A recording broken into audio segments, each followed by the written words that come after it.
कहानी की शुरुआत में हम मैक्स नाम के एक मिलिट्री डॉग को देखते हैं जो अमेरिकन फौजियों को अपने पीछे अफगानिस्तान के एक टेररिस्ट इलाके में ले जा रहा था। वहाँ के लोगों ने फौजियों को देखते ही उनके खिलाफ नारे लगाने शुरू कर दिए। इधर मैक्स कुछ सूंघता हुआ अपने मालिक काइल को एक छोटे से घर में ले आया।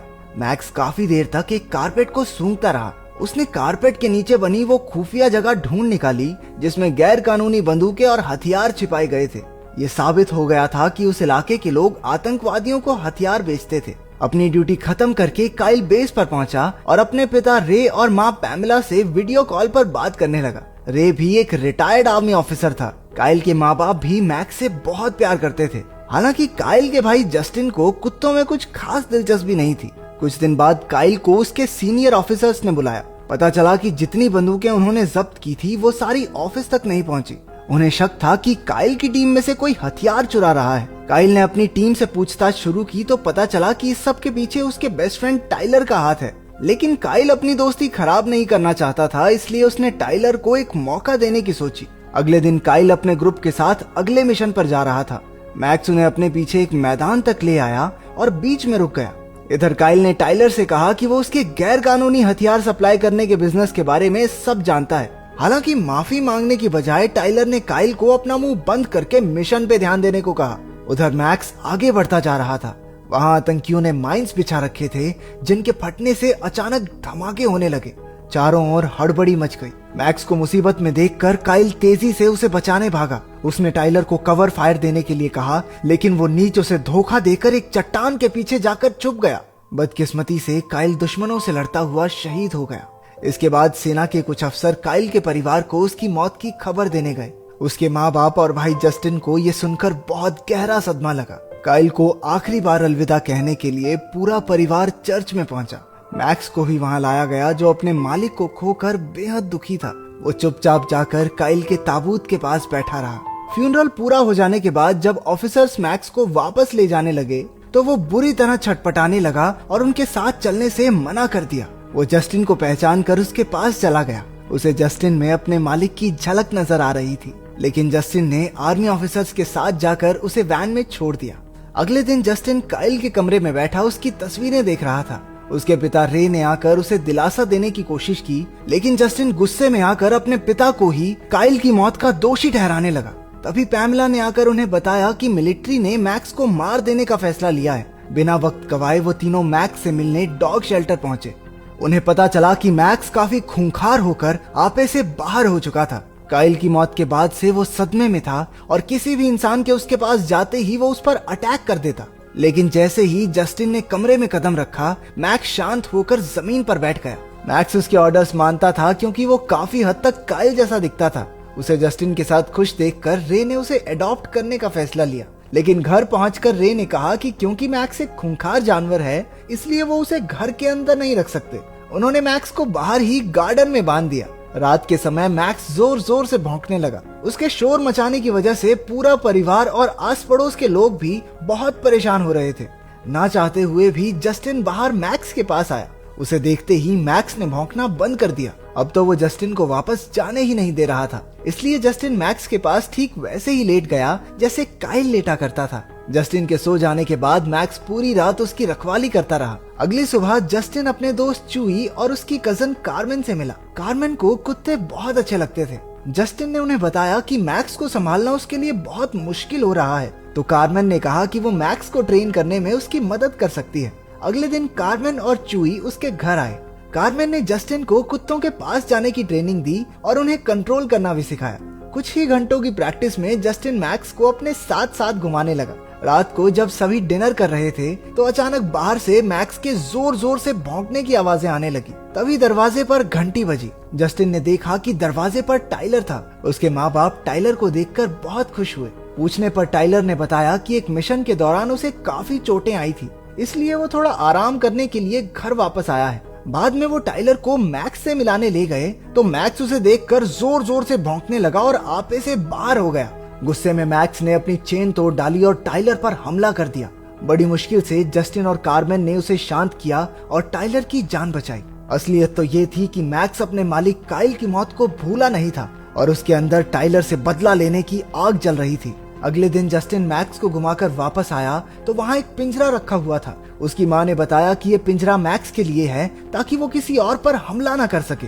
अगले दिन टाइलर ने रे से उनके वेयर हाउस में अपना कुछ काम करने की इजाजत मांगी। क्योंकि वो उसे अपने बेटे जैसा समझता था तो रे ने भी उसकी बात खुशी खुशी मान ली। बाद में जब उसने टाइलर से काइल की मौत के बारे में पूछा तो टाइलर ने झूठे आंसू बहाकर कहानी सुनाई कि काइल की मौत का जिम्मेदार तो मैक्स है। वो काइल के मना करने के बाद भी डेंजर जोन में चला गया और उसे बचाने के चक्कर में काइल मारा गया। ये सुनते ही रे गुस्से से लाल हो गया और मैक्स को मारने के लिए भागा। उसने अपनी बंदूक निकाली और ट्रिगर दबाने ही वाला था कि जस्टिन ने ऐन वक्त पर आकर उसे रोक दिया। अगले दिन जस्टिन फौज के डॉग शेल्टर में पहुंचा। वहां उसे काइल का दोस्त सार्जेंट ट्रियस मिला, जिसने बताया कि मैक्स उनका आज तक का सबसे बेहतरीन मिलिट्री डॉग है। उसके मुताबिक मैक्स कभी भी काइल को चोट नहीं पहुंचा सकता। उसने ये भी बताया कि टाइलर को कोई चोट वोट नहीं लगी, उसे तो नौकरी से सस्पेंड किया गया है। उसने चूई और कार्मेन के साथ मैक्स की ट्रेनिंग के समय की वीडियोस देखी। तब उसे पता चला कि मैक्स काइल के कितना करीब था। उसे अब पूरा यकीन हो गया था कि मैक्स की वजह से काइल की जान नहीं जा सकती। अभी वहाँ चूई का दूसरा कजन एमिलियो आ गया। बीच में उसे टाइलर का कॉल आया, जिससे जस्टिन को उस पर शक हो गया। इसलिए एमिलियो के जाते ही वो मैक्स के साथ उसका पीछा करने लगा। कुछ देर बाद वो जंगल के बीच पहुंचे जहाँ एमिलियो टाइलर से मिलने आया था। तभी वहाँ कुछ गुंडे भी आ गए जो असल में टाइलर से हथियार खरीदने आए थे। तब जस्टिन को समझ आया कि टाइलर असल में अफगानिस्तान के गैर कानूनी हथियार अमेरिका में बेचता है। उसी वक्त उन गुंडों के कुत्तों ने मैक्स को भौंकते सुन लिया और उसके पीछे भागने लगे। मैक्स उन दोनों खूंखार कुत्तों से अकेला लड़ गया और उन्हें हराकर जस्टिन के साथ भागा। खुशकिस्मती से वो हाईवे तक पहुंच गए, जहां एक औरत ने उन्हें लिफ्ट देकर घर तक छोड़ दिया। अंदर जाकर जस्टिन ने देखा कि टाइलर और उसका पार्टनर डेप्यूटी स्टैक वहीं मौजूद थे। वो जस्टिन की साइकिल को जंगल में देखकर समझ गए थे कि वो उनके बिजनेस का राज जान चुका है। स्टैक ने अपने हाथ पर झूठी चोट दिखाकर इल्जाम मैक्स पर लगा दिया। उन्होंने जस्टिन के माँ बाप से शिकायत करके कहा कि वो जल्द से जल्द मैक्स को कहीं दूर भेज दें। जब जस्टिन नहीं माना तो टाइलर उसे अपने साथ अकेले में ले आया और उसके पूरे परिवार को जान से मारने की धमकी दी। अपने परिवार की जान बचाने के लिए जस्टिन मैक्स को भेजने के लिए राजी हो गया। कुछ ही देर में डॉग शेल्टर के लोग आकर मैक्स को ले गए। इसके बाद टाइलर काम पर था जब रे ने उससे पूछा कि बिना उसकी इजाजत के उसने स्टोरेज यूनिट का इस्तेमाल क्यों किया। असल में उस स्टोरेज यूनिट का इस्तेमाल टाइलर गैर कानूनी हथियार रखने के लिए करता था, लेकिन उसने झूठ कह दिया कि वो जगह उसका एक दोस्त इस्तेमाल कर रहा है। उधर मैक्स डॉग शेल्टर में कंट्रोल से बाहर हो रहा था। वो सिक्योरिटी गार्ड्स पर हमला करके सबको चकमा देकर वहाँ से भाग गया। रात को रे जस्टिन से बात करने आया, लेकिन वो कुछ नहीं बोला। रे समझ गया कि जस्टिन जरूर कुछ न कुछ छुपा रहा है, लेकिन जस्टिन बहुत डरा हुआ था, इसलिए उसने पूछने पर भी कुछ नहीं बताया। बाद में रे अपने स्टोरेज यूनिट पर पहुंचा, जहां उसने टाइलर और स्टैक को ट्रक में बंदूकें रखते हुए रंगे हाथों पकड़ लिया। उसके कुछ करने से पहले ही एमिलियो ने उसे बंदूक की नोक पर बंदी बना लिया। उधर पैमेला को रे का मैसेज आया कि वो आज रात अपने हंटिंग हाउस में रुकेगा, लेकिन पैमेला के मुताबिक उनका कोई हंटिंग हाउस था ही नहीं। जस्टिन चूई और कार्मेन के साथ अपने पिता को ढूंढने निकल पड़ा। उन्हें स्टोरेज यूनिट्स का ताला टूटा हुआ मिला। मैक्स ने ताला सूंघा और उन्हें रे की ओर ले जाने लगा। पूरी रात इधर उधर ढूंढने के बाद जस्टिन और उसका ग्रुप एक सुनसान जगह पर पहुंचे। उन्होंने टाइलर को उसके साथियों के साथ हथियार बेचते देखा। रे भी उन्हीं की कार में बैठा था। जब तक जस्टिन और चूई टाइलर पर नजर रखे हुए थे, कार्मेन जल्दी से पुलिस को बुलाने चली गई, लेकिन टाइलर के कुत्तों ने जस्टिन को सूंघ लिया और उन पर हमला करने के लिए भागे। लेकिन इस बार भी अपने मैक्स ने उन दोनों कुत्तों को पेल दिया। इधर टाइलर और एमिलियो जंगल में जस्टिन के पीछे भागे। रे ने भी मौका देखकर स्टैक पर हमला करके खुद को आजाद कर लिया। जल्द ही मैक्स और जस्टिन भी वहां पहुंच गए। दोनों बाप बेटे का दिल एक दूसरे को देखकर भर आया, लेकिन खतरा अभी टला नहीं था। उन्होंने प्लान बनाया कि दोनों अलग अलग रास्तों से जाकर टाइलर को चकमा देंगे। दूसरी तरफ स्टैक अपनी कार में बैठकर बाप बेटे को ढूंढने निकला। उसने रे को देखकर उस पर गाड़ी चढ़ाने की कोशिश की, लेकिन रे ने उस पर गोली चला दी। गाड़ी ब्रिज के नीचे जा गिरी और जोरदार धमाका हुआ। उधर टाइलर ने जस्टिन को पकड़ लिया। वो उसे जान से मारना चाहता था, क्योंकि जस्टिन की वजह से उसकी बनी बनाई डील खराब हो गई। उसी वक्त मैक्स ने टाइलर पर जोरदार हमला बोल दिया। उसने झपट कर टाइलर को ब्रिज से नीचे नदी में गिरा दिया। सही वक्त पर कार्मेन पुलिस के साथ पहुंच गई और सारे बदमाश पकड़े गए। आखिर में जस्टिन और मैक्स काइल की कब्र पर खड़े थे।